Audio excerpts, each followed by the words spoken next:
bonjour Madame Sophie Audouin, Mamie qui cogne. Hein, Mamie cognant. Alors, on aurait des questions à vous poser et on vous a écrit, le personnage vous a écrit une lettre. Une lettre que vous devez lire à voix haute. D'accord. Alors, si jamais à l'intérieur, il y a une question genre « Qui est magistère ?», je ne répondrai pas. D'accord. Alors, ouvrez.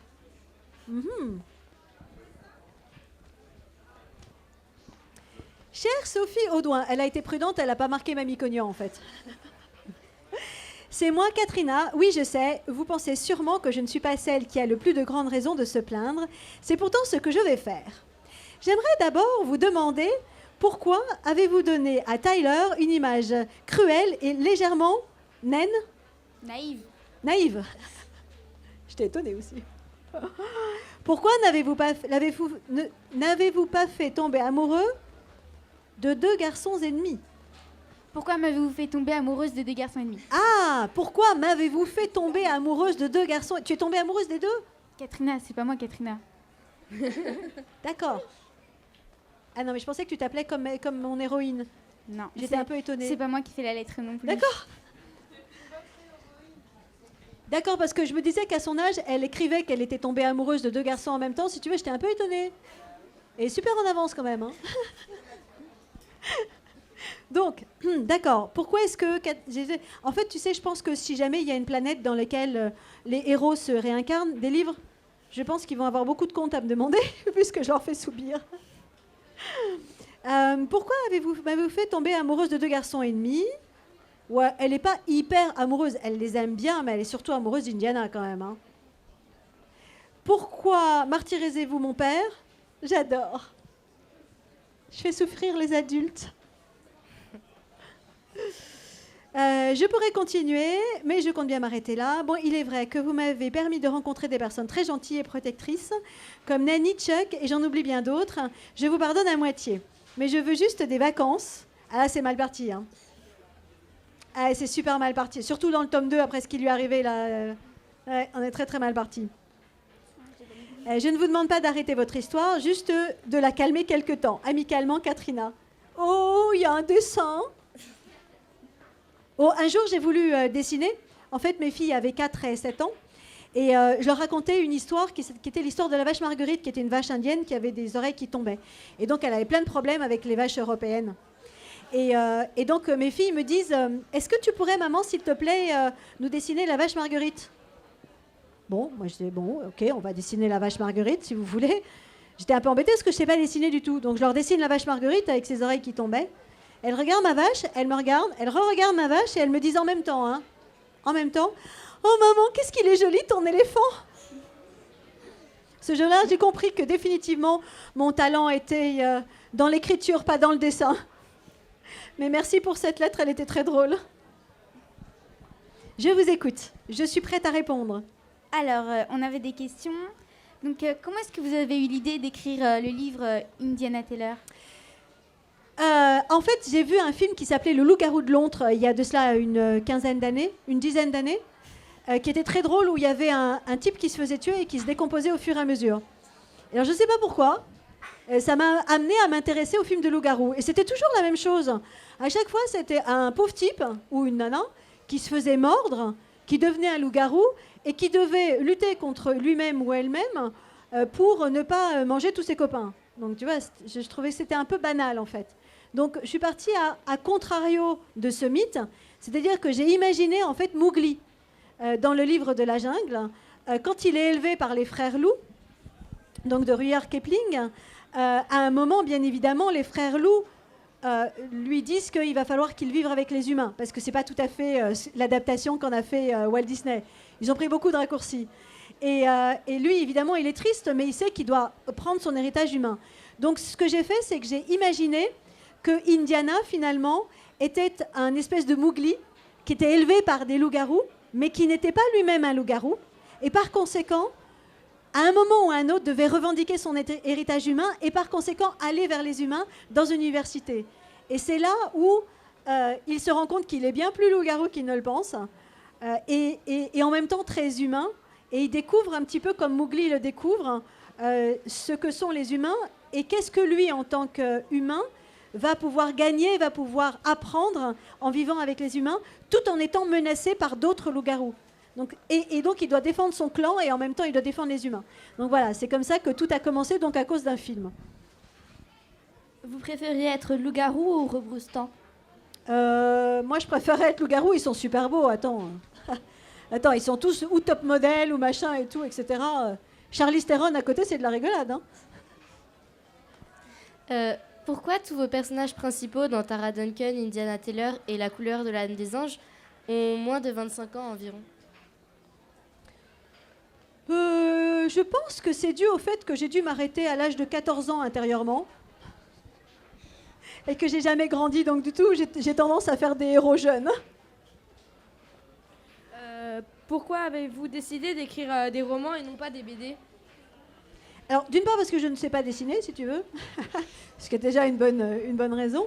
D'autre part parce que j'ai besoin en fait de pouvoir développer mon imagination et que le fait de mettre des images, ça a un peu tendance, je trouve, à te restreindre un peu. Tu vois ce que je veux dire?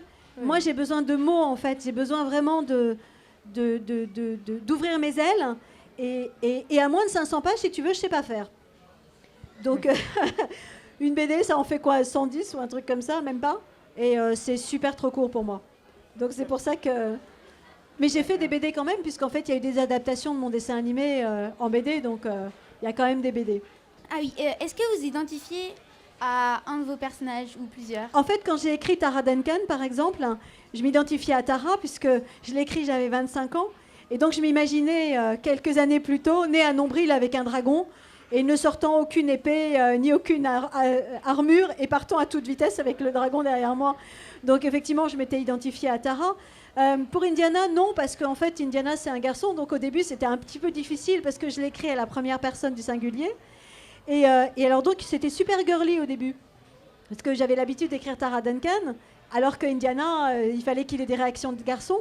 Et donc, la première chambre que je lui ai faite, il y a mon éditeur qui m'a dit « ça va pas être possible ». Non, c'est pas possible. Là, on dirait une chambre de fille. Donc, il a fallu que je modifie. Et donc, ça a été un petit peu plus difficile. Mais je dirais que, curieusement, d'une certaine façon, je m'identifie à tous mes personnages. C'est-à-dire que quand l'un d'entre eux ressent quelque chose, c'est ce que je ressens au même moment. Quand je suis en train d'imaginer Cal ou Katrina... ou Chuck, ou Isabella, je pense qu'en fait, le vrai talent d'un auteur, c'est d'être capable de se réincarner dans chacun de ses personnages. Je pense qu'en fait, on est un peu schizo, c'est-à-dire qu'en fait, on est capable, finalement, de scinder notre cerveau en plein de bouts différents, et chacun de ces bouts se réincarne dans un personnage, si bien que chaque personnage a une personnalité différente, une façon de réagir totalement différente, et c'est ce qui fait que tout à coup, toi, tu es en train de le lire et tu te dis... Ah, c'est super, parce que tu arrives à t'identifier soit à un des personnages, mais en tout cas, tous te paraissent réels. Et si dans un livre, tu as un personnage qui est raté ou qui ne te paraît pas réel, là, il y a un vrai problème, quoi. Et c'est pour ça que je m'attache vraiment beaucoup à ce que mes personnages soient extrêmement réels. Et je reçois beaucoup de textes, tu sais, d'enfants qui m'écrivent ou d'adultes qui m'écrivent. Ça donne ça. Il ouvrit la porte. Il y avait une lueur bleue derrière. Il entra dans la lueur et se retrouva ailleurs. Non mais attends, moi j'ouvre la porte, il y a une lueur bleue devant moi, mais je m'enfuis, quoi. Enfin, tu vois, la réaction, elle n'est pas logique. Donc très souvent, ce qu'écrivent les gens, ils ne les écrivent pas en les ressentant. Ils les écrivent parce qu'ils veulent imaginer une scène, mais ils ne sont pas à l'intérieur. Moi, par exemple, tu fais exploser une bombe à côté de moi alors que je suis en train d'écrire, je ne l'entends pas. Le nombre de fois où mes filles sont venues me voir en me parlant et je ne les entendais pas parce que j'étais complètement dans mon écriture, que ce soit Indiana, La couleur ou autre chose.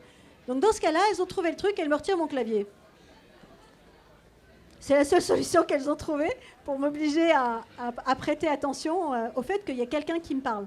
Parce que je suis tellement prise dans mon histoire que je ne me rends pas compte. Est-ce que votre rêve de petite fille était de devenir écrivain? Pas du tout. En fait, je voulais devenir ambassadeur. Donc là, c'est complètement raté. J'ai fait des super études pour ça et on m'a expliqué que ambassadeur fille, ça n'existait pas. Mais c'est parce que je suis très très vieille. Maintenant, ça a changé. Quel est votre auteur préféré et votre style de livre préféré?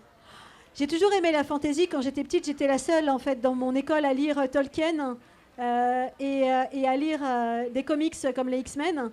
Il y a un auteur en particulier que j'adore qui est Loïc Master-Bujold qui a écrit toute la série Vorkosigan, mais c'est plus de la science-fiction. David Eddings qui écrit beaucoup de fantaisie, qui est très très très drôle, j'adore, il me fait beaucoup rire. J'adore Alexandre Dumas. Pour moi, Alexandre Dumas, avec pas seulement les Trois Mousquetaires, mais le Comte de Monte Cristo, etc. En fait, c'est un grand maître. Vraiment, c'est quelqu'un qui savait vraiment complètement renouveler l'intérêt du lecteur. C'était un feuilletoniste à la base, en fait. Et donc, il fallait que chaque semaine, il se passe quelque chose dans les journaux dans lesquels il éditait ses livres. Et donc, il fallait que ce soit passionnant, haletant, qu'il se passe tout le temps quelque chose. Et je trouve que c'est quelque chose qu'on a un petit peu perdu. Aujourd'hui, il y a beaucoup de livres qui ne se vendent plus à l'étranger comme on le faisait à une époque, parce qu'on a perdu cet art de la saga, des retournements de situation, des choses extraordinaires qui se passent, pour faire beaucoup de livres qui sont plus centrés sur soi-même, sur « Mon Dieu, mon nombril ne va pas bien aujourd'hui ». Et ça, je trouve ça un peu ennuyeux. Donc voilà, donc j'essaye avec mes livres, avec Tara Duncan, avec Indiana Taylor, avec La couleur de l'âme des anges, de recréer cette envie de lire des sagas et de lire des grandes histoires avec beaucoup de rebondissements et en même temps une écriture très classique, puisque en fait à la base, moi j'étais très classique, puisque mon grand-père me déclamait du Victor Hugo. Ce siècle avait 2 ans déjà, Rome remplaçait Sparte, déjà Napoléon perçait sous Bonaparte.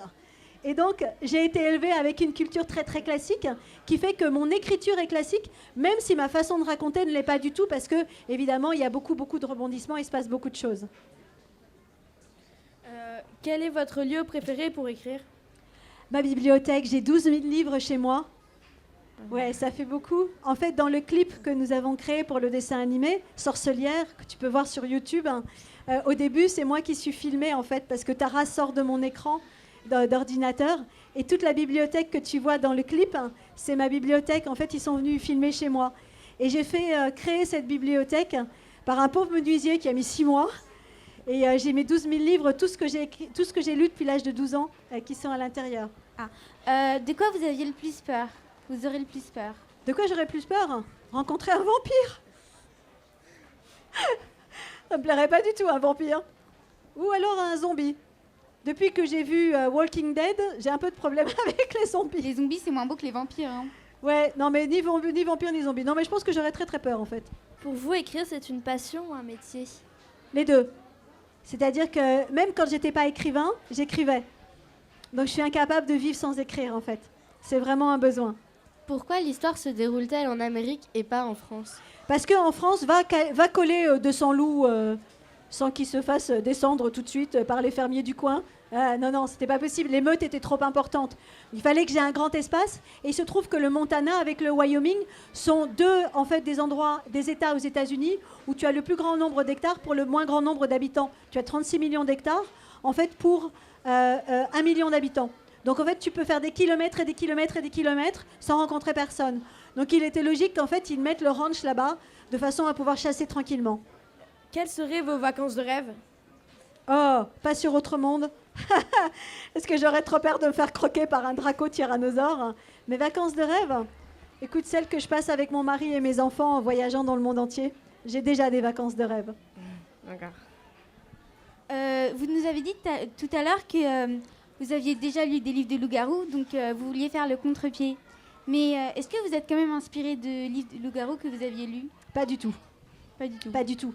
Pas du tout, parce qu'à chaque fois, c'était tellement différent qu'en fait, quand tu prends une histoire à l'envers, tu peux pas du tout t'inspirer en fait de ce qui a déjà été fait, puisque ça a été fait selon un modèle très classique. Tu vois, par exemple, mes vampires. À chaque fois, moi, ça quand même, ça me surprend. On dit, voilà, les vampires, ils peuvent avaler 6 litres de sang en l'espace de quelques secondes. Mais c'est n'importe quoi. 1, parce que techniquement, c'est pas possible. 2, parce que déjà, quand tu as avalé 200 grammes de soupe, ton estomac, il est complètement plein. Tu vois? Alors, va avaler 6 litres de sang. Non, mais c'est n'importe quoi. Donc, ça aussi, ça m'agace. Donc, j'essaye, en fait, de donner une cohérence à quelque chose qui est complètement incohérent. Et donc, j'essaye de recréer des mythes en leur donnant une logique, ce qui, jusqu'à présent, n'est évidemment pas le cas, puisque c'est censé ne pas exister. Bah, je crois qu'on a fini les questions. Hein. Super, parce que j'ai mon taxi qui attend et là je pense qu'elle est en train de s'angoisser en se disant mon Dieu. Alexandra, elle est là. Alors le taxi va partir et il pleut beaucoup.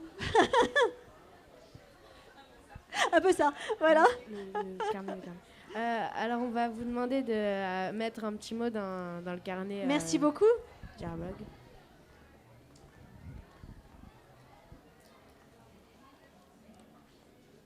C'est le collège Rabelais. Ah ah. Vous avez lu Rabelais? Non. Eh bien, quand vous allez le lire, vous allez vous éclater. C'est génial, Rabelais.